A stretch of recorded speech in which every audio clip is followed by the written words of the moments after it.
Señor, te damos muchas gracias por esta oportunidad, este privilegio que nos das de poder estar aquí reunidos. Te pido, Señor, que en esta tarde tú nos dirijas y que podamos, a la luz de tu bendita palabra, Señor, aprender cosas. Abre nuestros ojos para que veamos las maravillas de tu ley. Y gracias te damos porque tú eres nuestro Maestro, que nos guías y nos diriges a la verdad. Queremos en esta tarde aprender de ti, Señor. Quita todo obstáculo, cualquier impedimento, de la índole que sea, y que en esta tarde haya libertad para exponer tu palabra y para aprender de la misma. Gracias por todo, Señor, en el nombre de tu amado Hijo Jesús. Amén y amén. Vamos a estar leyendo en esta tarde una serie de textos, y por eso le he pedido a Vanessa y a otras personas que nos ayuden. Pero vamos a abrir la Biblia primeramente nosotros en esta tarde por una carta que el apóstol Pablo le escribe a Tito. Sabéis que el apóstol Pablo tenía la costumbre de establecer la obra, abrir la iglesia, atenderla un tiempo y después poner al frente de esas obras a obreros que habían trabajado con él, que habían aprendido bajo su ministerio. Vemos cómo dejó en la ciudad de Éfeso a Timoteo, al cual le escribe 2 cartas, pero a este joven pastor llamado Tito, lo deja en la isla de Creta. Y en el capítulo 2 de Tito capítulo 2, versículos 1 y 2, leemos algo muy interesante. Pablo está hablando acerca de las características que tienen que tener los ancianos en las iglesias, también las mujeres mayores, los jóvenes, los que sirven a otras personas. Y en los primeros versículos encontramos algo que me ha llamado mucho la atención y de lo cual quiero hablar en esta tarde. Pero tú habla lo que está de acuerdo con la sana doctrina. Que los ancianos sean sobrios, serios, prudentes, sanos en la fe, en el amor, en la paciencia. Y sigue contando y pidiendo cosas, ¿verdad? La frase que me llamó la atención, y es el tema que queremos hablar esta tarde, es cómo tener una fe sana. Cómo tener una fe sana. Dice la Biblia que el apóstol Pablo le pedía a Timoteo que los ancianos, que el liderazgo de la iglesia, tenían que tener una fe sana. Indagando por distintos textos del Nuevo Testamento, veo que a veces se menciona la fe, pero no siempre desde un punto de vista positivo. Hay como muchos tipos de fe, e incluso también muchos niveles de fe. Y el apóstol Pablo y el Señor, a través de sus palabras, nos dice que la fe del creyente tiene que ser sana. Hablaremos después cómo se puede tener una fe sana, y también nos tendremos que preguntar si la fe que yo tengo está sana o está un poco enferma, ¿no? En Lucas 9:54 vamos a leer el primer texto, donde podemos ver a unos discípulos del Señor que lógicamente tenían fe, pero una fe muy extraña. Yo la he llamado una fe distorsionada. Escuchemos Lucas 9:54. Viendo esto, sus discípulos Jacobo y Juan dijeron: Señor, ¿quieres que mandemos descienda fuego del cielo como hizo Elías y los consuma? Unos discípulos del Señor le están proponiendo al Señor: Señor, ¿quieres que oremos para que caiga fuego del cielo y destruya a esta gente que no ha querido recibirnos? Y dice, ¿pero qué estáis diciendo? El Señor no apoya esa petición. El Señor dice, ustedes no saben lo que están proponiendo, ustedes no saben de lo que están hablando. La fe no es para destruir a la gente, la fe es para edificar, para ayudar, para bendecir. Luego, esta gente tenía una fe distorsionada completamente. Y sería muy bueno que nosotros nos preguntáramos de vez en cuando qué tipo de fe tenemos.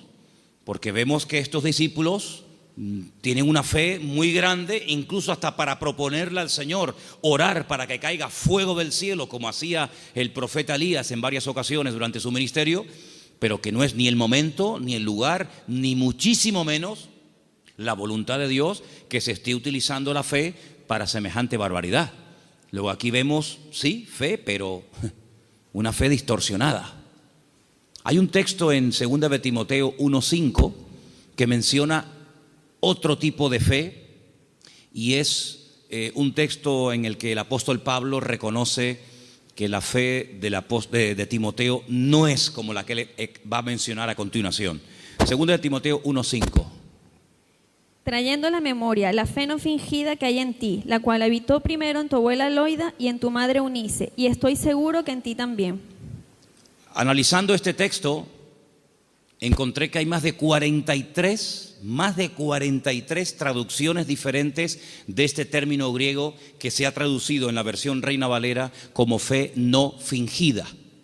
Pero hay otras Biblias que en vez de poner fe no fingida, dicen fe verdadera, sincera, fe sin mezclas, fe sin hipocresía, fe nacida del corazón, fe sin disimulo, sin engaño. Incluso hay una versión alemana que dice fe sin máscara. Es un término que se emplea en 6 ocasiones diferentes en el Nuevo Testamento, y hay un versículo en Romanos que dice que el amor tiene que ser sin fingimiento. Exactamente igual que la palabra que emplea Pablo a la hora de referirse a la fe. Entonces hay una fe fingida. Parece que tiene, pero a la hora de la verdad eso no se puede considerar una fe auténtica. Entonces estamos viendo cómo la Biblia menciona y habla de personas que en un momento determinado pueden tener fe, pero no es la fe sana de la cual queremos hablar en esta noche y cómo conseguirla. Entonces hemos visto una fe distorsionada, una fe fingida, que no era el caso de Timoteo. Tenemos también en Santiago 2:26 una fe que no sirve para nada. Lo dice literalmente el texto. Vamos a prestar atención. Santiago 2, versículo 26. Porque como el cuerpo sin espíritu está muerto, así también la fe sin obras está muerta. Fe sin obras. Hay fe, pero no hay obras, luego está muerta. No sirve para nada. Entonces hay gente que puede tener una fe aparentemente muy grande, pero no hay obras. Esa fe no produce nada. Por lo tanto, dice Santiago, es una fe muerta. Y lo muerto, pues ya me contarás para qué sirve. Absolutamente para nada. Ya hay 3 tipos de fe: distorsionada, una fe fingida, una fe muerta, y hay una fe que quisiera contar un poquito de quién se trata. ¿Os acordáis del joven rico? Un chico que dice que había guardado todos los mandamientos de la ley, era muy escrupuloso, moralmente impecable, pero él notaba que le faltaba algo. Y le pregunta al Señor: Señor, ¿qué tengo que hacer para heredar la vida eterna? Y el Señor le propone un estilo de vida diferente, le habla de que tiene que romper con ese espíritu de materialismo que lo domina, le habla de que tiene que guardar los mandamientos, y él dice: yo todo esto lo he guardado. Luego vemos que muchos escribas y fariseos, incluido en el joven rico, eran personas de fe, pero era una fe religiosa, mecánica. Hay que orar, oramos. Hay que leer, leemos. Hay que ayunar, ayunamos. Hay que congregarse, me congrego. Pero el Señor no quiere que actuemos como si fuéramos máquinas, hermanos. Que no seamos como robots, que hacen las cosas pero sin sentimiento, sin pasión, sin ganas, sin deseo. Las hacen, pero no hay vida en lo que hacen. Digamos que es una fe religiosa. Sin embargo, volvemos al texto de Tito capítulo 2, donde el apóstol Pablo dice que los creyentes tienen que tener una fe sana. Quédense con eso, una fe sana, que no está enferma, que no está distorsionada. No es una fe que llegamos incluso a tener fe en la fe, valga la redundancia. Conocen la película de la lámpara de Aladino, ¿no? Esa lamparita que la frotan, sale un genio, y el objetivo del genio es cumplir los deseos de aquel que tuvo la suerte de encontrar la lámpara de Aladino. La fe no es la lámpara de Aladino. No tenemos que tener fe en nuestra fe. Dice el Señor: tened fe en Dios. ¿Cuántos dicen amén? Antes de ver las características y cómo se puede tener una fe sana, quiero llevarles a Mateo capítulo 8, donde vais a ver cómo el Señor sabe perfectamente qué nivel y qué calidad de fe tenemos. En Mateo capítulo 8, a partir del versículo 5, se relata la historia de una visita de Jesús a un pueblo llamado Cafarnaún, que significa el pueblo de Naún. Y en el versículo 5 dice que Jesús entró en Cafarnaún y vino a él un centurión. Luego, no es un judío, es un gentil. Y este centurión, que era una especie de capitán, viene rogándole y le dice: Señor, mi criado está postrado en cama, paralítico, gravemente atormentado. No es un hombre insensible, no es un hombre arrogante como la mayoría de los romanos de la época. Es un hombre que viene pidiendo ayuda, y viene pidiendo ayuda a un judío. Luego, aquí hay un acto de humildad muy grande. Y le dijo el Señor: yo iré y le sanaré. Versículo 8. Respondiendo el centurión le dijo: Señor, no soy digno de que entre bajo mi techo. Solamente di solamente la palabra y mi criado sanará. Esto es tremendo, porque también yo soy hombre bajo autoridad y tengo bajo mis órdenes soldados. Y le digo a este: ve, y va. Y le digo a otro: ven, y viene. Y a mi siervo: haz esto, y lo hace. Al oírlo, Jesús se maravilló y dijo a los que le seguían: de cierto os digo que ni aún en Israel he hallado tanta fe. No he encontrado a nadie en el país que tenga tanta fe como este hombre. ¿Qué fue lo que le llamó la atención al Señor Jesucristo de este hombre? Primero, la humildad con la que vino a pedir.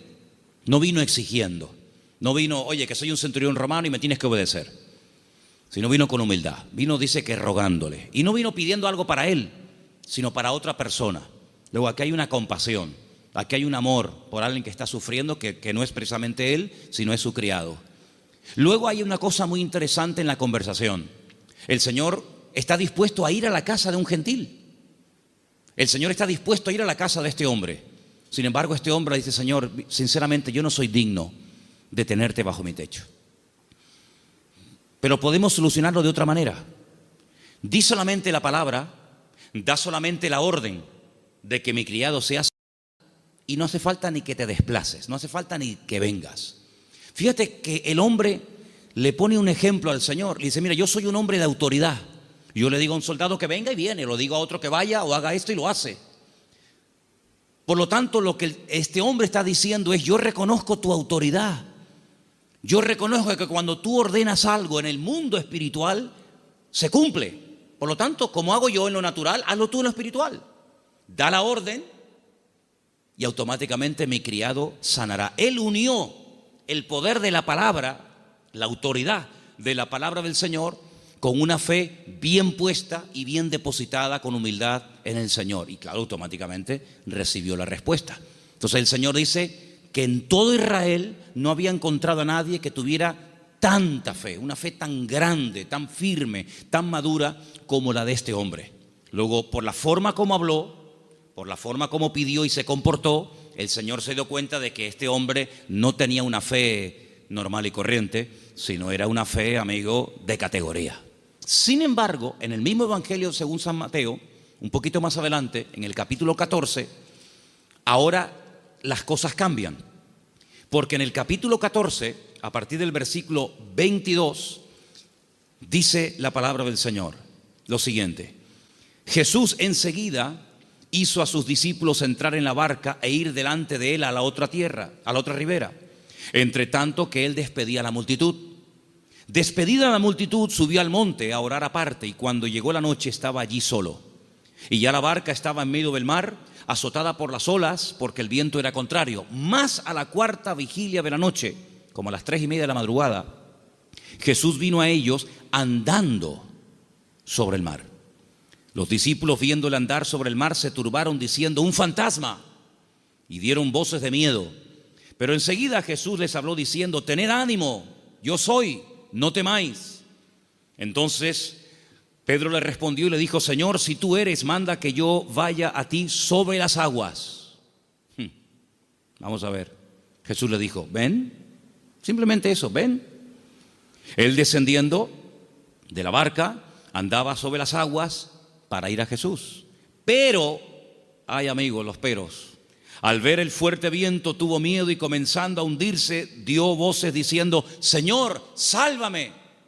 Al momento Jesús, extendiendo la mano, asió de él y le dijo: hombre de poca fe. Poca fe. Capítulo 8 le dice al centurión: grande, grande es tu fe. Queda maravillado, queda impactado el Señor al ver el nivel de fe que tenía aquel hombre. Sin embargo, a este le dice: hombre de poca fe. Hay otro pasaje muy interesante en los evangelios, ustedes lo conocen perfectamente, donde Jesús está predicando en una casa. Dice la Biblia que fuera hay unos amigos de un paralítico que no pueden entrar. Conocen la historia, ¿verdad? Dice que se suben al techo, no se desaniman, no dicen: bueno, vengamos otro día, tal vez otro día ya no está. Nada los detiene, nada los frena. Descienden al paralítico entre ellos. Y dice la Biblia literalmente: al ver Jesús la fe de ellos. No habla de la fe del paralítico.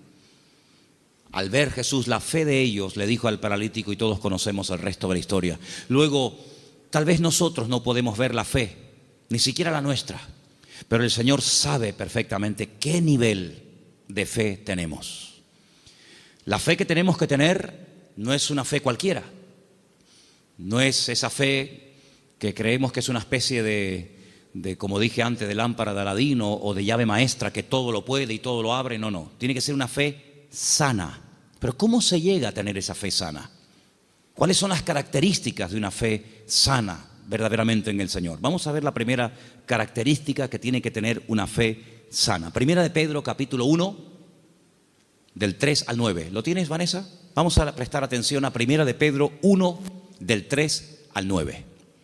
Bendito el Dios y Padre de nuestro Señor Jesucristo, que según su grande misericordia nos hizo renacer para una esperanza viva por la resurrección de Jesucristo de los muertos, para una herencia incorruptible, incontaminada e inmarcesible, reservada en los cielos para vosotros, que sois guardados por el poder de Dios mediante la fe para alcanzar la salvación que está preparada para ser manifestada en el tiempo postrero, en lo cual vosotros os alegráis, aunque ahora, por un poco de tiempo, si es necesario, tengáis que ser afligidos en diversas pruebas, para que sometida a prueba vuestra fe, mucho más preciosa que el oro, el cual, aunque perecedero, se prueba con fuego, sea hallada en alabanza, gloria y honra, cuando sea manifestado Jesucristo, a quien amáis sin haberle visto, en quien creyendo, aunque ahora no lo veáis, os alegráis con gozo inefable y glorioso, obteniendo el fin de vuestra fe, que es la salvación de vuestras almas. Amén.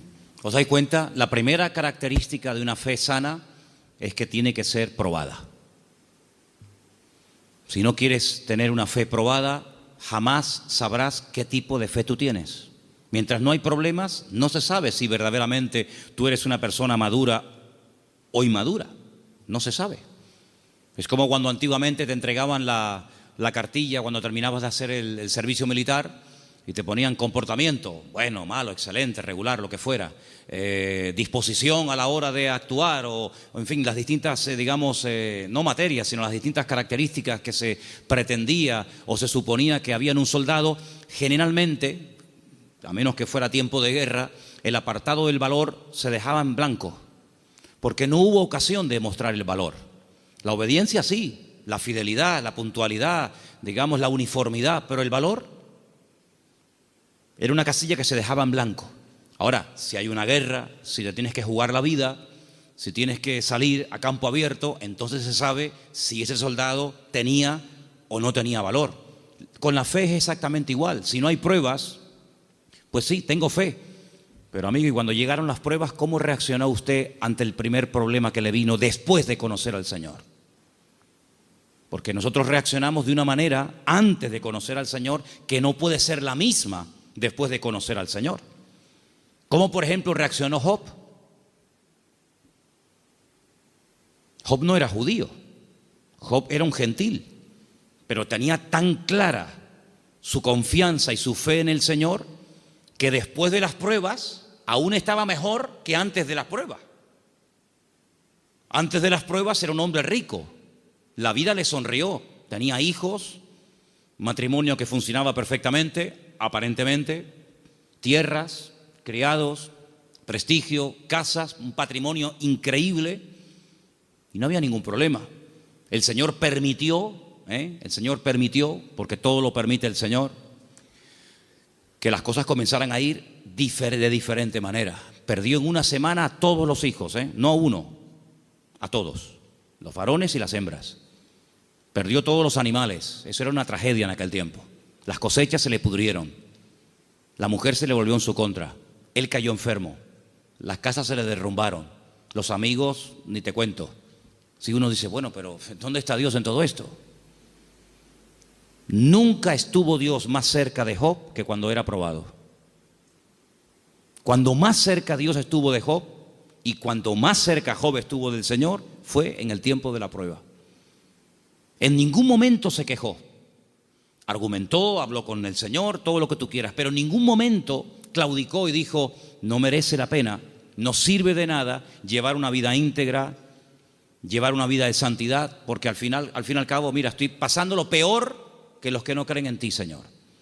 Al final, cuando termina todo aquel ciclo de pruebas tremendas, que no sabemos exactamente cuánto tiempo duró, Él dice cosas tremendas. Él dice, yo de oídas te había oído, pero ahora mis ojos te ven. Ahora es cuando yo verdaderamente he conocido qué tipo de Dios, qué naturaleza es la de mi Dios. Ahora he experimentado la fidelidad de Dios. Ahora he experimentado la sanidad del Señor. Ahora he experimentado el consuelo del Señor. Y por eso, claro, Él dice esa famosa leyenda, esa famosa frase, aunque Dios me mate, lo voy a seguir adorando, porque yo sé que mi Redentor está vivo. Entonces las pruebas no lo destruyeron, al contrario, lo fortalecieron de tal manera que al final Él tiene que orar por los demás y nadie por él, porque solamente venían a cuestionarle, a criticarle, a poner el dedo en la llaga y bueno, a decir todo tipo de barbaridades. Por lo tanto, la fe sana, la fe verdadera, tarde o temprano, ha de ser probada. Y dice la Biblia que la actitud que tenemos que tener ante las pruebas es de gozo, no es encima, ¿sí? Encima. Tener por sumo gozo cuando os halléis en diversas pruebas, sabiendo que la prueba de vuestra fe produce paciencia. Porque una fe, para que sea sana, tiene que tener un ingrediente indispensable y es paciencia. La fe sin paciencia puede convertirse en temeridad. Y tú dices, pero la fe tiene que ir acompañada de paciencia. Hombre, claro.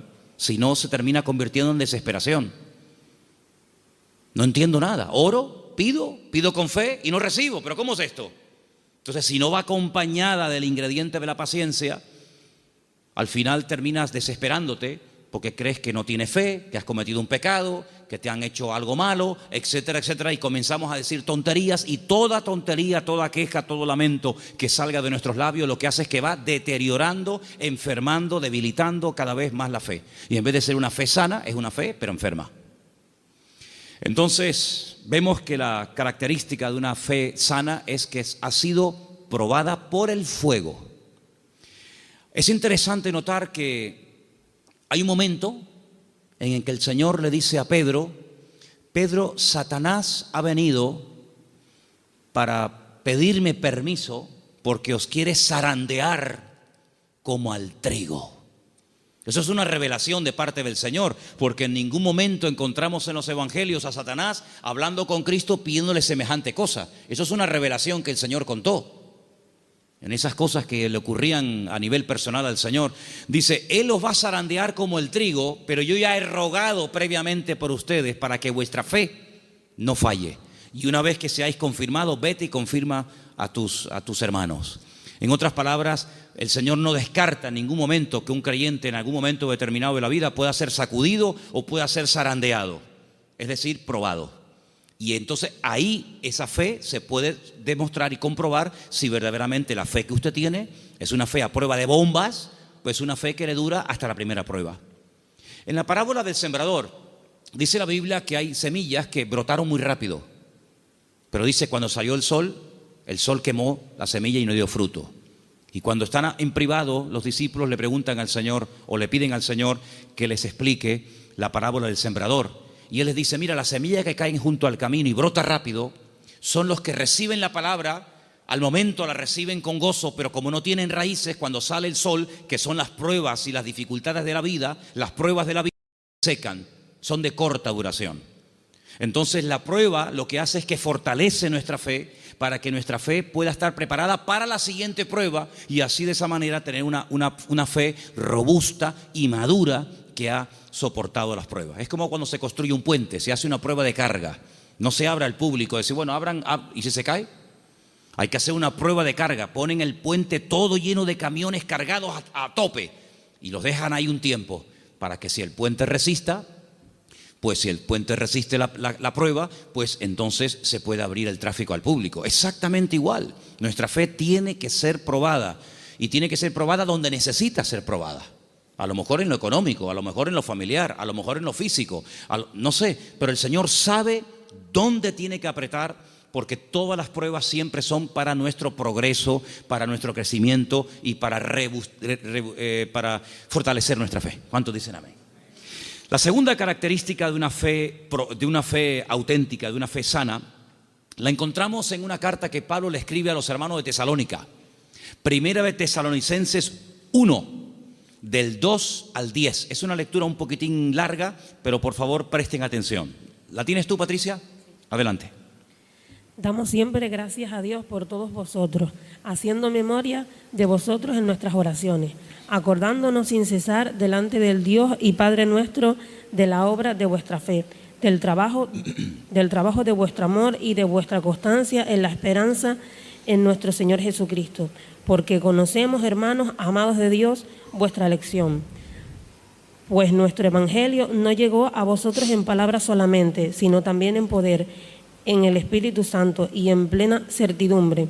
Como bien sabéis, cuáles fuimos entre vosotros por amor de vosotros, y vosotros vinisteis a ser imitadores de nosotros y del Señor, recibiendo la palabra en medio de gran tribulación con gozo del Espíritu Santo, de tal manera que habéis sido ejemplo a todos los de Macedonia y de Acaya, que han creído, porque partiendo de vosotros ha sido divulgada la palabra del Señor, no solo en Macedonia y Acaya, sino también en todo lugar vuestra fe en Dios se ha extendido, de modo que nosotros no tenemos necesidad de hablar nada, porque ellos mismos cuentan de nosotros la manera en que nos recibisteis y cómo os convertisteis de los ídolos a Dios, para servir al Dios vivo y verdadero, y esperar de los cielos a su Hijo, al cual resucitó de los muertos, a Jesús, quien nos libra de la ira venidera. Amén.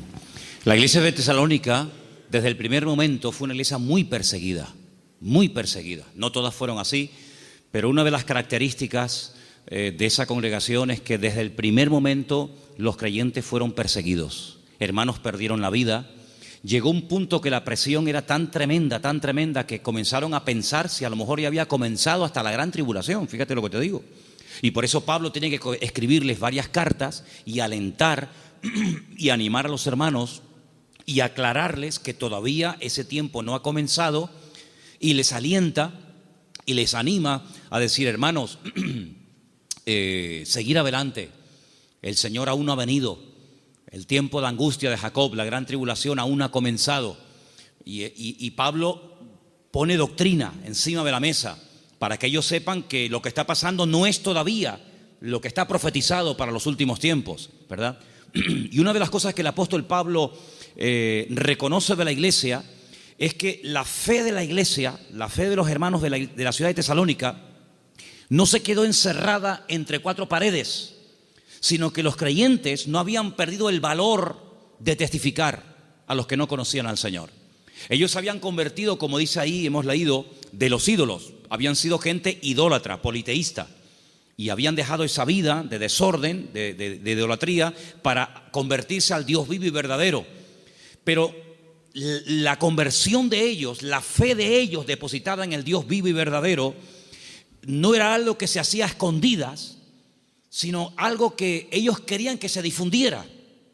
De tal manera que Pablo llegaba a ciertas y determinadas poblaciones y la gente en esos lugares daban testimonio de lo que los hermanos de Tesalónica estaban pasando y cómo la fe de ellos se había extendido.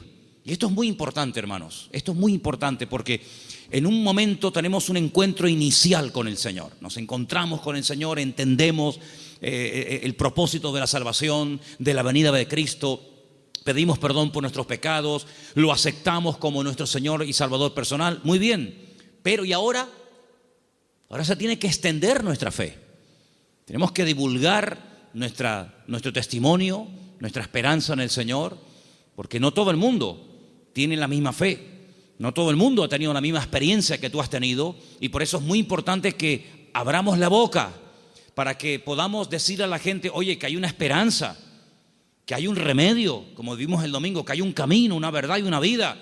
Y los tesalonicenses no dijeron, bueno, mira, vamos a quedarnos callados porque nos están maltratando, nos están matando, nos están torturando. No importa, vamos a seguir hablando, vamos a dar testimonio de la fe en nuestro Señor Jesucristo. Esa es otra característica indispensable de una fe sana, que no solamente soporta la prueba con gozo y que la utiliza como plataforma para crecer y para acercarse más al Señor, sino que además es una fe que no es muda, no es una fe invisible. Usted sabe que la tiene, pero nadie se ha enterado en la familia, nadie se ha enterado en el barrio. No, yo abro mi boca y extiendo y proclamo la fe, la obra que el Señor ha hecho en mi vida. Esa es otra característica de una fe sana. Un creyente que no testifica no es normal.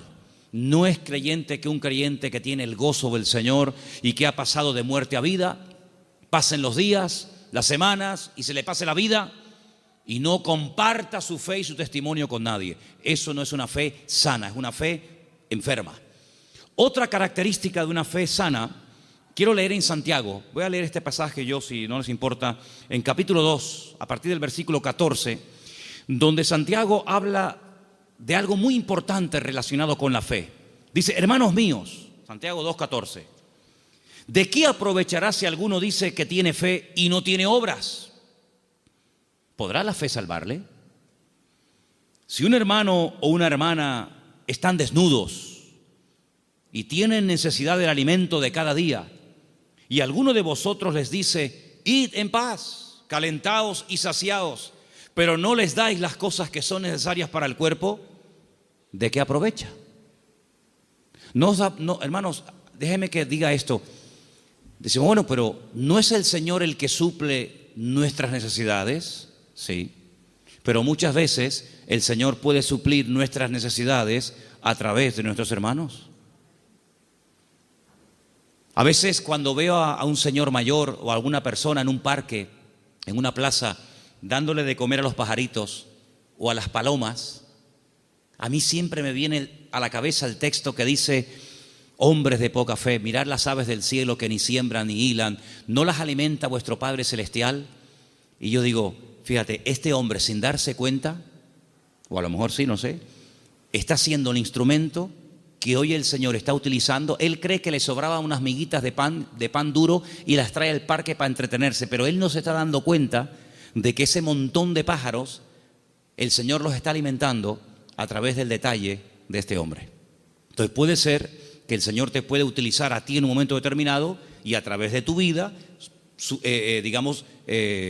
cubrir la necesidad, suplir la necesidad de algún hermano. Entonces dice, así también la fe, si no tiene obras, es muerta en sí misma. Una de las fe que comentamos antes. Versículo 18. Pero alguno dirá, tú tienes fe, yo tengo obras. Muéstrame tu fe sin tus obras y yo te mostraré mi fe por las obras. Tú crees que Dios es uno y bien, haces bien. También los demonios creen y tiemblan. Mas ¿quieres saber esto, hombre vano, que la fe sin obras es muerta? ¿No fue justificado por las obras nuestro padre Abraham cuando ofreció su hijo Isaac sobre el altar? ¿No ves que la fe actuó juntamente con sus obras y que la fe se perfeccionó por las obras? Y se cumplió la escritura que dice, Abraham creyó a Dios y le fue contado por justicia y fue llamado amigo de Dios. Vosotros veis pues que el hombre es justificado por las obras y no solamente por la fe. Asimismo también Rahab la ramera no fue justificada por las obras cuando recibió a los mensajeros y los envió por otro camino, porque como el cuerpo sin espíritu está muerto, así también la fe sin obras está muerta. Luego, una característica de una fe sana, que es lo que nos interesa y estamos hablando esta noche, es que es una fe que produce, una fe que hace obras. No es una fe teórica. No, yo creo pero no hago nada. No, es una fe que hace obras. ¿Cómo se sabía que Abraham tenía fe en el Señor?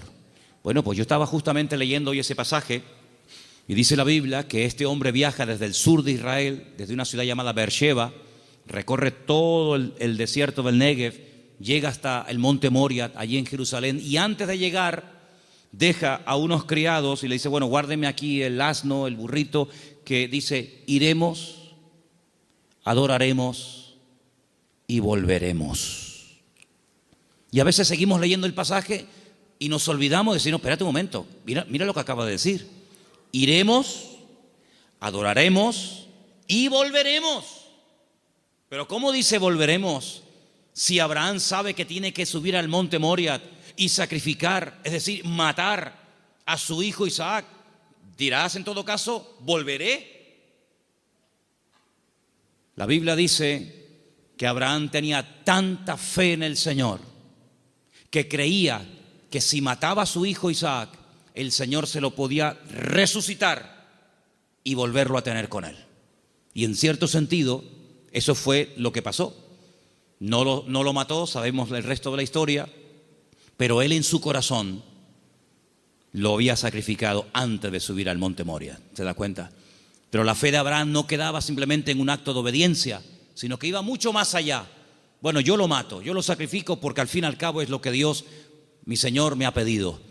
Pero creo que Él me lo puede dar de entre los muertos. Y es que nunca nadie había resucitado, hermanos. Él no puede decir, no, es que ya resucitó fulanito de tal. No había resucitado nadie. ¿Cómo sabía Abraham que el Señor podía resucitar muertos? Porque Abraham conocía a Dios. Y la fe auténtica, la fe sana, no es una fe ciega, no es una fe irracional, es una fe basada en hechos, en realidades. ¿Y qué mejor realidad que conocer a Dios y conocer su palabra?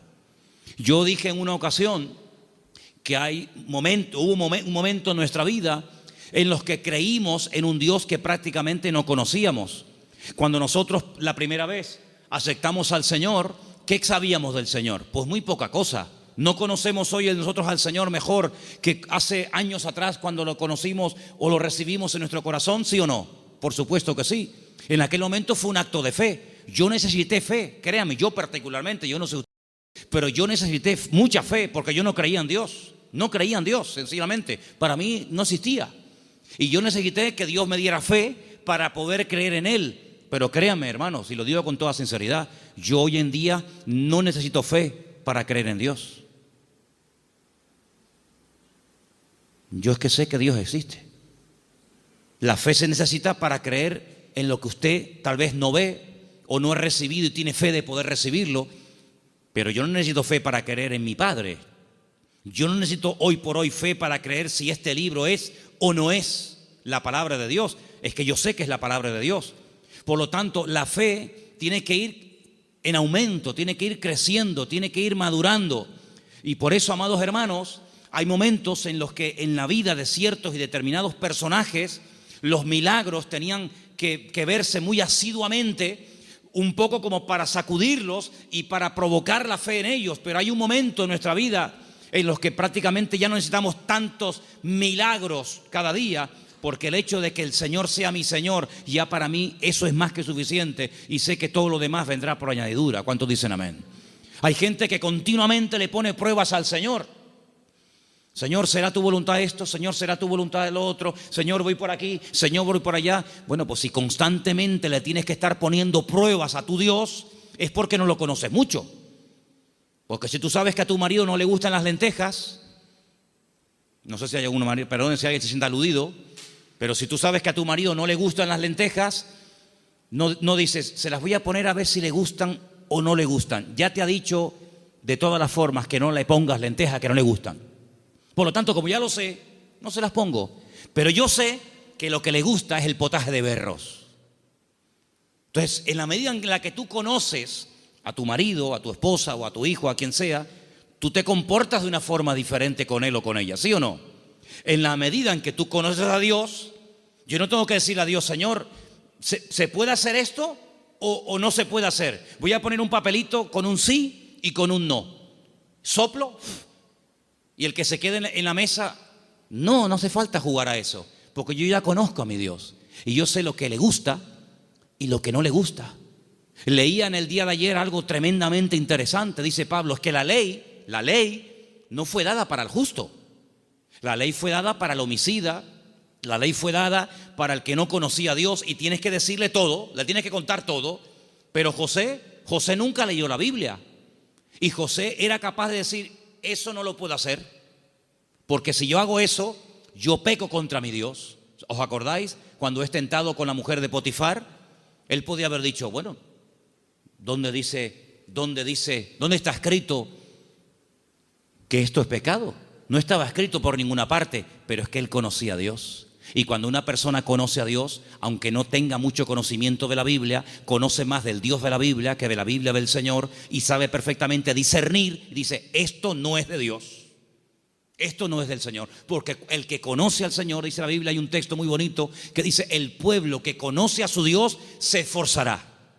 Y nosotros, amados, queridos hermanos, no dejamos de pecar por miedo al castigo, sino no pecamos por temor a Dios, por respeto al Señor, que es muy diferente. Amén. Otra característica de una fe madura, tal vez le puede sorprender esta frase, es que no tiene miedo a las aventuras.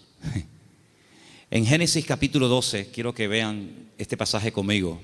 Génesis capítulo 12, versículo 1. Hay una palabra aquí muy bonita que la hemos leído en muchas ocasiones. Dicen que el padre de Abraham era, ¿cómo se llamaba el padre de Abraham? Hola.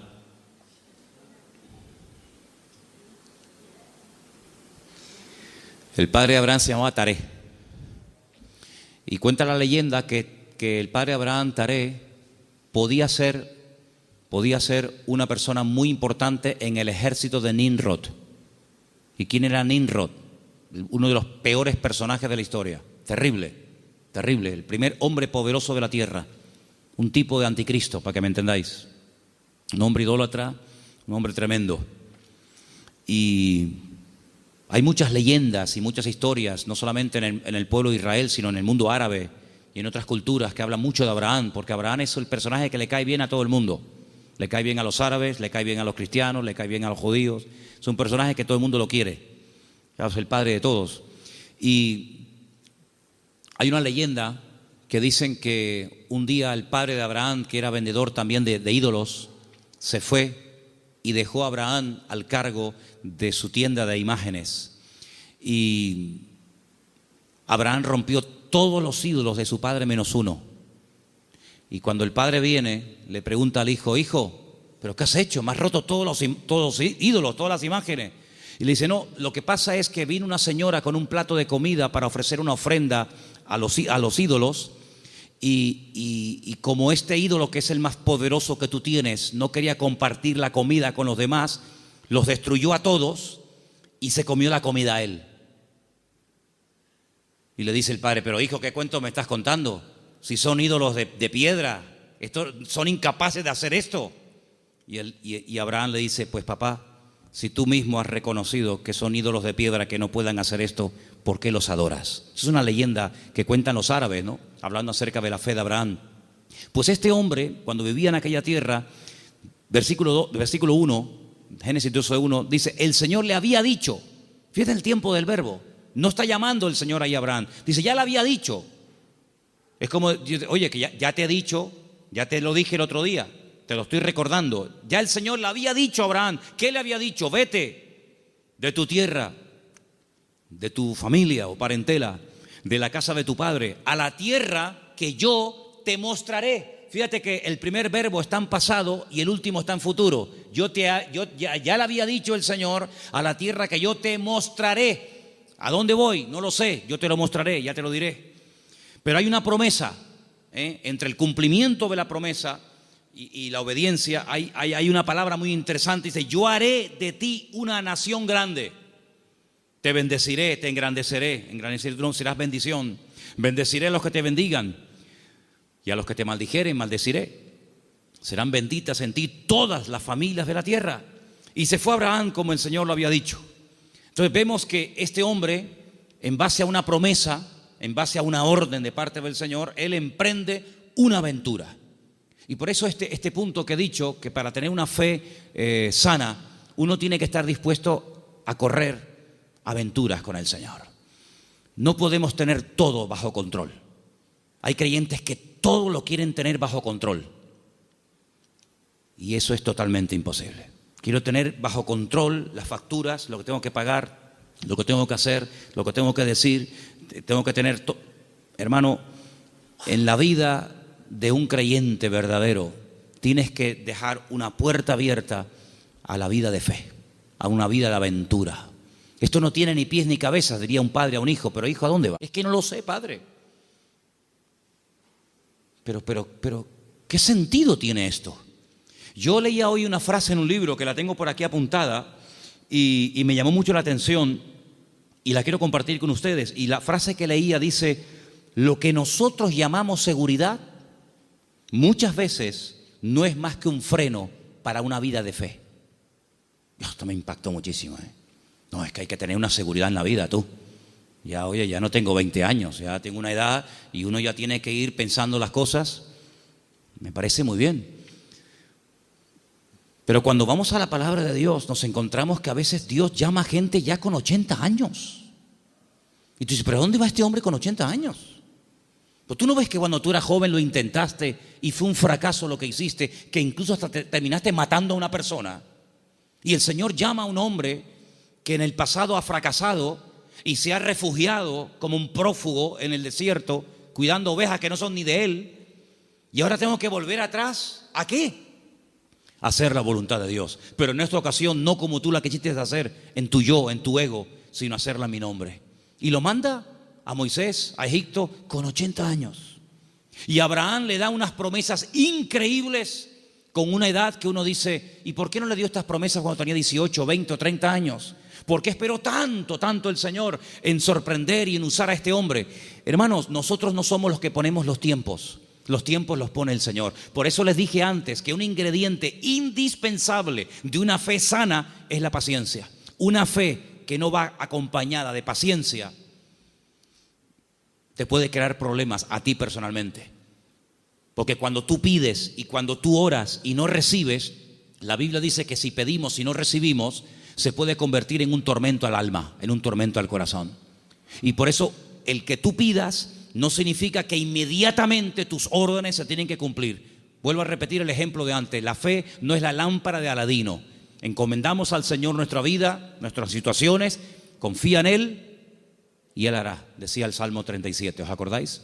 Entonces, una fe sana tiene que ser probada, tiene que extenderse, no puede quedar ahí reducida, anclada, encerrada herméticamente en tu vida. Es una fe que produce obras. Es una fe que es que por lo que haces se nota que tiene fe. Hombre, vamos a ver, un hombre que está dispuesto a sacrificar a un hijo, ¿qué más prueba que ello? Cuando lo dice el Señor a ese hijo el día de mañana, quédate en Beersheba y siembra en el desierto, y este hombre siembra en el desierto y no cuestiona a Dios diciendo, oye, pero ¿cómo que siembra en el desierto? Esto es un disparate, es una locura. ¿Cómo voy a sembrar la semilla? ¿Cómo voy a sembrar semillas en arena? Y el hombre lo hace y Dios lo prospera, ¿verdad? Vemos en la Biblia que hay momentos en los que Dios le dice a la gente, oye, ¿tú estás dispuesto a ir en contra de la corriente? ¿Tú estás dispuesto a hacer lo que yo te diga, aunque aparentemente sea un disparate? A ese tipo de vida no tenemos que cerrarnos. Yo no digo que tengas que ir por ese camino toda tu vida, pero no descartes la posibilidad de que en un momento Dios te lleve la contraria. ¿Puede el Señor llevarnos la contraria? ¿Puede el Señor sorprendernos a estas alturas? Quiero decirles algo que llevo tiempo queriendo decirlo y siempre se me olvida.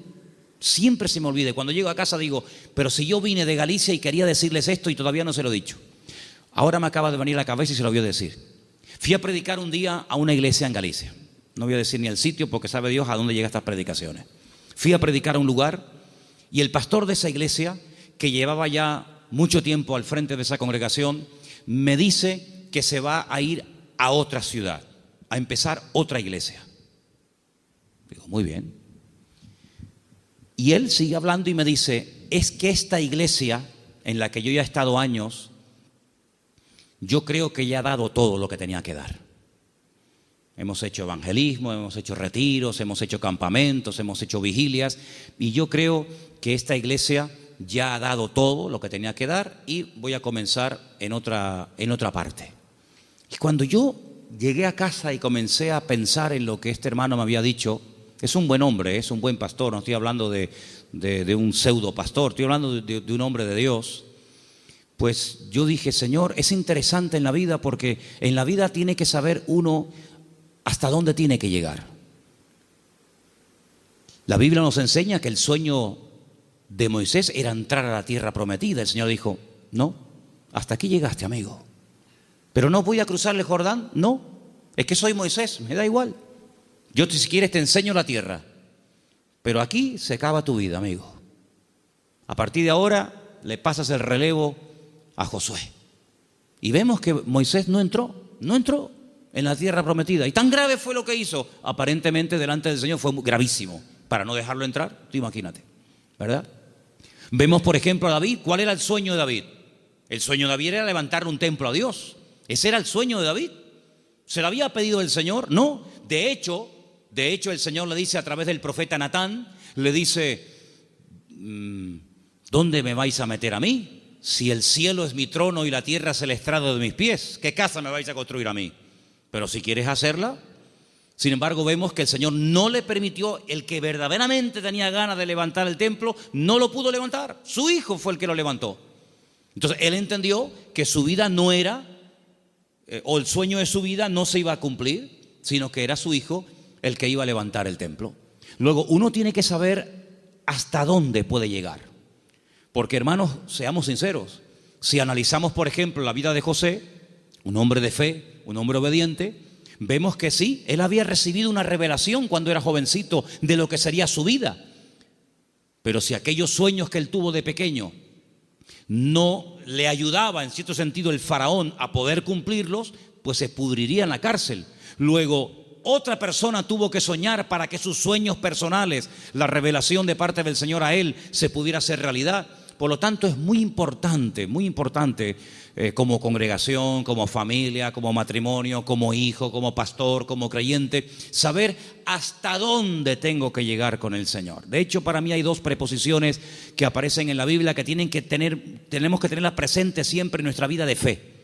Desde, hasta. Son dos preposiciones importantísimas en la vida de un creyente que quiere tener una fe sana. Desde, hasta. ¿A qué me refiero? Josué capítulo 1 dice, la tierra te la he entregado. Nadie te podrá hacer frente en todos los días de tu vida. Desde, hasta, esa es la tierra en la que te puedes mover. No te salgas de ese marco, no te salgas de ese terreno, porque no te la daré. De hecho, ha habido momentos en la historia en los que Israel ha conquistado terreno que tiempo más tarde ha tenido que devolver, porque no entraba dentro del desde hasta, ¿verdad? Cuando en una de las guerras conquistó la famosa península del Sinaí, la península del Sinaí no entraba dentro de las promesas del Señor y la tuvo que devolver, ¿verdad? Y sabemos que la península del Sinaí no pertenece a Israel. Por lo tanto, como creyentes tenemos que saber cuáles son nuestras limitaciones, qué tipo de fe tenemos y con ese tipo de fe trabajar y movernos en el Señor. Porque dice la Biblia que no a todos se nos ha dado la misma fe, ni los mismos dones, ni el mismo conocimiento, ni los mismos talentos. Por lo tanto, cada uno tiene que, examinarse a sí mismo y decir, bueno, a mí el Señor no me ha llamado a predicar, pero así a mí el Señor sí me ha llamado a servir o a colaborar. Tal vez el Señor a mí no me ha llamado al ministerio musical, pero me ha llamado o me ha capacitado o me estoy preparando para el ministerio de enseñanza o para el ministerio, para otras culturas. Cada uno de nosotros tiene que examinar su fe y ver a sí mismo qué estás haciendo con el nivel de fe que tú tienes. Hay una característica que yo quisiera que leamos algunos versículos. No sé si lo tienen ustedes ahí, Patricia. Hebreos 11, ¿sí? Del 8 al 10. Porque antes dije algo que quiero que te lleves esta tarde grabado en tu corazón. Incluye la paciencia en tus oraciones. Incluye la paciencia en tu fe.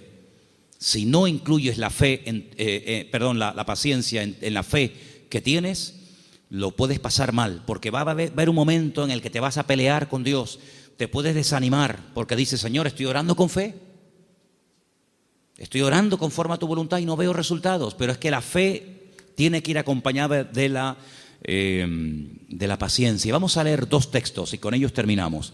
Hebreos 11, del 8 al 10, por favor. Por la fe, Abraham, siendo llamado, obedeció para salir al lugar que había de recibir como herencia, y salió sin saber a dónde iba. Por la fe, habitó como extranjero en la tierra prometida, como en tierra ajena, morando en tiendas con Isaac y Jacob, coherederos de la misma promesa, porque esperaba la ciudad que tiene fundamentos, cuyo arquitecto y constructor es Dios.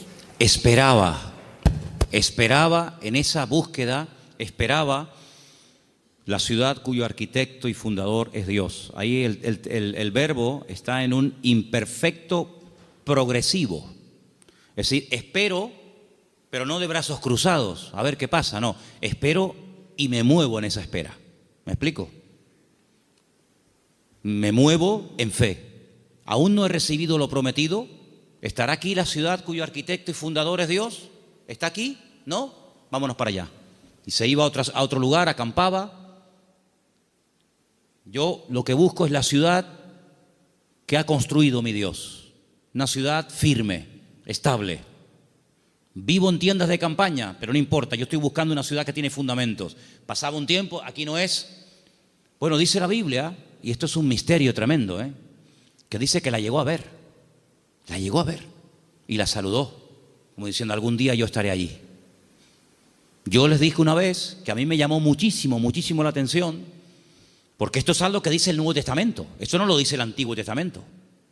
La Biblia no dice en el Antiguo Testamento en ninguna parte que Abraham buscaba la ciudad cuyo arquitecto y fundador es Dios. Eso no lo dice en ninguna parte. Eso lo dice el Nuevo Testamento en la carta a los Hebreos. Luego hay una transmisión oral, cosas que se contaban de padres a hijos, de generación en generación, que no están escritas en la Biblia, pero que llegaron hasta los tiempos del Señor Jesucristo, y el que escribió la carta a los Hebreos, que puede ser Pablo, Apolo, Lucas o quien fuera, él, inspirado por el Espíritu Santo, dice en la carta, si fuera mentira, Dios no le hubiera permitido que lo escribiera, que Abraham lo que en el fondo buscaba no era agua en el desierto, lo que él buscaba era una ciudad cuyo arquitecto y fundador es Dios. Y tú dices, ¿qué ciudad es esa? ¿Qué ciudad es? Una ciudad que ha hecho Dios. Bueno, yo solamente conozco una. ¿Cuál es? Pues la Nueva Jerusalén, ¿sí o no? No hay otra. Bueno, pues cuando hemos ido muchas veces a Israel, en el famoso Museo del Templo, pues resulta que al principio ustedes saben que hay unas habitaciones que te van explicando la historia de la Biblia con unos cuadros gigantes, unos cuadros enormes. No dejan sacar fotografías, no dejan hacer películas, pero bueno, yo lo tengo aquí grabado en mi cabeza. Y hay un cuadro enorme que yo me quedé mirando, digo, esto es increíble, ¿eh? Se ve. Son allá, claro, ya Isaac no era un niñito de 4, Isaac tenía entre 35 y 40 años cuando va al monte Moria con su padre. Algunas veces la gente se imagina que ven mi niño, ven bonito, ven, ponte aquí. No, Isaac era un hombre ya hecho y derecho. Y lo pone sobre el altar y se ve el altar de piedras con Isaac amarrado de pies y de manos.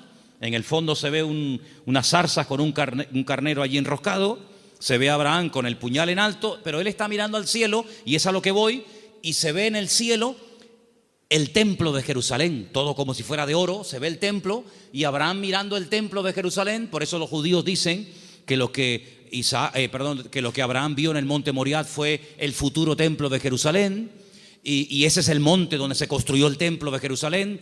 Y yo cuando miraba aquello digo, pero si los judíos no leen el Nuevo Testamento, si los judíos tienen prohibido leer el Nuevo Testamento, ¿cómo saben ellos que Abraham allí en aquel sitio, según la versión judía, él vio el templo de Jerusalén? Y yo en el Nuevo Testamento veo que Abraham lo que vio fue la Nueva Jerusalén. Bueno, algo se tuvo que transmitir a lo largo de la historia, de boca en boca, ¿verdad? De generación en generación, que llegó hasta los tiempos de la carta de los Hebreos, donde vemos que Abraham vio algo y dice que la vio.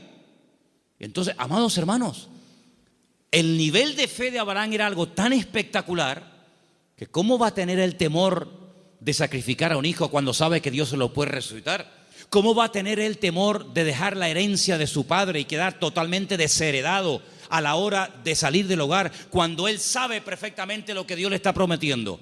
La fe no tiene lugar a la duda. La fe es certeza, la fe es convicción. Ahora, si yo tengo un buen trabajo, pongamos un ejemplo sencillo de entender. Si yo tengo un buen trabajo, gano bien, estoy contratado fijo, tengo mis pagas, ya tengo una antigüedad, etcétera, etcétera, me va bien, me encuentro a gusto, y de repente me ofrecen otro trabajo, una de dos. O el que me ofrecen tiene que ser 1000 veces mejor que el que tengo,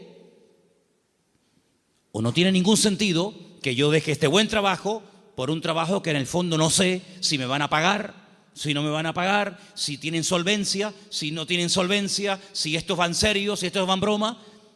¿Tú sabes lo que significó dejar todo? Papá, que me voy. ¿Pero te vas a dónde? No sé. ¿Y por qué? Es que Dios me llamó. ¿Pero qué Dios te llamó? Era una aventura, era un disparate. Pero un disparate para el hombre que tiene una fe enferma. Un disparate para el hombre que se pone encima de una mesa y empieza a sacar cálculos y saca la calculadora y dice: esto es un disparate, esto no va a funcionar bien, esto no tiene ni pies ni cabeza. Para el hombre natural, dice la Biblia, que las cosas de Dios son un disparate, son locura. Pero para el hombre que tiene el Espíritu de Dios, dice que la fe te permite, hay distintos niveles, ¿verdad? Hay un momento en el que la fe, si crece, si madura, si se extiende, una fe probada, etcétera, te permite ver por la fe y llamar las cosas que no son como si ya fuesen. Tú imagínate que yo mañana llego aquí y les digo: hermano, a partir de ahora me llamo Daniel, ya no me llamo Manolo. Sería un choque, ¿no? Sería un impacto. Bueno, pues eso fue lo que tuvo que hacer Abraham: convencer a su mujer de que ahora Dios le cambió el nombre, convencer a sus 300 criados, y encima el nombre que Dios le ha puesto es un nombre que tiene que ver con algo que no es real. Si le hubiera puesto un nombre que significaba anciano, pues oye, te pega como anillo al dedo porque eres un viejito. O si te hubiera puesto un nombre que no sé, pero es que le puso un nombre que significaba padre de multitudes. Y claro, más de uno habrá dicho: pero bueno, es que este hombre este hombre va de mal en peor. Se pone un nombre que no tiene nada que ver con la realidad, pero es que la fe te permite estar por encima de lo que llamamos realidad. Porque yo pregunto, ¿la realidad cuál es? ¿La que vivimos o la que Dios quiere que vivamos? Porque la Biblia dice que la vida es sombra, y la sombra no es la realidad. La sombra proyecta una realidad, y la Biblia dice que vivimos en un mundo que es de sombra. Sin embargo, cuando conocemos a Dios, nos damos cuenta que la sombra de Dios, para que nos entendamos, se proyecta muchas veces en lo que nosotros llamamos realidad, pero que realmente la realidad no es lo que vemos, sino lo que no vemos. Porque dice la Biblia que las cosas que vemos son temporales, pero las que no vemos son eternas. Y la Biblia dice, hay una promesa, que el justo por la fe vivirá. Pero en el texto original hebreo no aparece el verbo vivir, sino aparece el verbo ser. El texto dice: el justo por la fe existirá. Porque una cosa es vivir y otra cosa es existir. La existencia la da el Señor. Y cuando nosotros conocemos a Dios, comenzamos a descubrir que la vida que muchas veces nosotros llamamos seguridad no es más que un freno y un impedimento para ver la grandeza y descubrir el poder de nuestro Dios. Por eso quiero terminar recordando las 5 características de una fe sana. Preguntémonos si las tenemos. La fe sana tiene que ser tarde o temprano probada. Una prueba que no duele no es prueba. Una prueba que no afecta en algún momento determinado tu estado de ánimo, pues no es prueba ni a nada. Dije hace tiempo que una característica de que estás siendo probado es que no entiendes nada. Si entiendes, no te estás probando el Señor. Si lo entiendes, no es una prueba. Una característica de que estoy siendo probado es que no entiendo lo que me está pasando. Eso es una prueba. La segunda característica es que es una fe que se extiende. No es una fe hermética encerrada en sí misma. Es una fe que actúa, que hace obras. Y por la forma como actúa, te das cuenta de que detrás de esa actuación hay una fe. Hay una frase que leí esta semana, que también la tengo apuntada aquí, que dice: todo esfuerzo realizado siempre obtiene resultados. Es buenísima, no me digan, Todo esfuerzo realizado siempre obtiene resultado. Tú te esfuerzas por el Señor, ¿verdad? Tú ejercitas la fe y automáticamente Dios lo premia. Tercera o cuarta característica, que la fe sana tiene que ir acompañada de paciencia.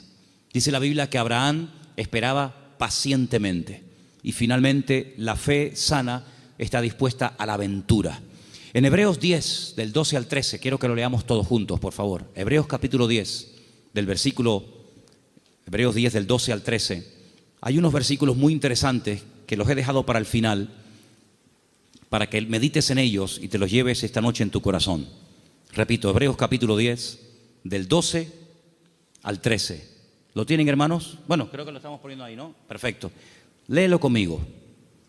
Pero Cristo, habiendo ofrecido una vez para siempre un solo sacrificio por los pecados, se ha sentado a la diestra de Dios. Versículo 13. De ahí en adelante, esperando hasta que sus enemigos sean puestos por estrado de sus pies. Esperando. Es la misma palabra que aparece cuando dice que Abraham esperaba la ciudad cuyo arquitecto y fundador es Dios. Ahora fíjate esto. Cristo muere, cumple todo lo que tiene que cumplir, derrama su sangre, resucita al tercer día, asciende a la gloria, se sienta a la diestra de Dios Padre. Y yo pregunto, ¿y ahora qué? Lo hemos leído esta noche. Él está esperando que todos y cada uno de sus enemigos sean sometidos y puestos bajo la planta de sus pies. Si mi Señor, después de todo lo que hizo, su muerte, su resurrección, la victoria sobre el pecado, sobre el diablo, etcétera, si Él después de todo ese tremendo sacrificio está esperando sentado a la diestra de Dios Padre, ¿por qué a nosotros a veces nos cuesta tanto esperar una oración que la hicimos la semana pasada y queremos que ahora nos responda el Señor? ¿Cuánto tiempo lleva esperando el Señor Jesucristo? Bueno, en números redondos, 2000 años. Porque aún hay enemigos que no están sometidos. Dice que el último, un día si quieren podemos hacer la lista de los enemigos que tienen que ser dominados y controlados y sometidos a la planta de los pies del Señor. Dice que el último, después de haber superado todo, el último enemigo que será superado y vencido para siempre será la muerte. De momento la muerte no ha sido vencida en el sentido de que todavía los seres humanos siguen muriendo, incluidos los cristianos. Y dice la Biblia que algún día la muerte no existirá más. Llegará un momento en el que la muerte, llegó tu muerte, hasta aquí llegaste, amiga. Por lo tanto, si el Señor está esperando, imitemos al Señor. Él ora, Él intercede. Hay oraciones que el Señor Jesucristo le hizo al Padre cuando subió a la diestra, y una de ellas fue: Padre, envíales el Consolador. No dijo Él: yo rogaré al Padre para que os envíe otro Consolador, para que esté con vosotros para siempre. ¿Lo habéis leído, sí o no? Esa oración fue contestada en pocos días. Asciende, el Señor Jesucristo le pide al Padre que envíe el Espíritu Santo a los que quedaron en la tierra, lo envía. Pero hay otras muchas cosas que aún todavía el Señor está esperando que se solucionen, que se venzan, y después vendrá el Señor. Por lo tanto, vemos que la fe tiene que aprender a esperar. No solamente tiene que tener la confianza y la perseverancia, sino que una fe sana es una fe que sabe esperar. Pero no es una espera en vano, no es una espera inútil. Es una espera que merece la pena, porque merece la pena esperar en el Señor. ¿Cuántos dicen amén? Cierra tus ojos en esta noche y pidámosle al Señor: si mi fe está distorsionada, si mi fe está muerta, si mi fe no produce, si mi fe está estancada, Señor, sáname la fe. Que mi fe no sea una fe enferma, sino una fe viva, una fe robusta, madura. En otras palabras, una fe sana, aleluya. Que sea una bendición para mi vida y para los que me rodean. Una fe contagiosa, una fe que trae ánimo, una fe que trae fortaleza al espíritu, una fe que me ayuda a superar los traumas, los problemas, las tristezas, las amarguras, las pérdidas, una fe que me ayuda a llamar las cosas que no son como si ya las estuviera teniendo ahora mismo y disfrutando de ellas. Llama las cosas que no son como si ya fuesen. Di, Señor, gracias porque la bendición ya la tengo conmigo.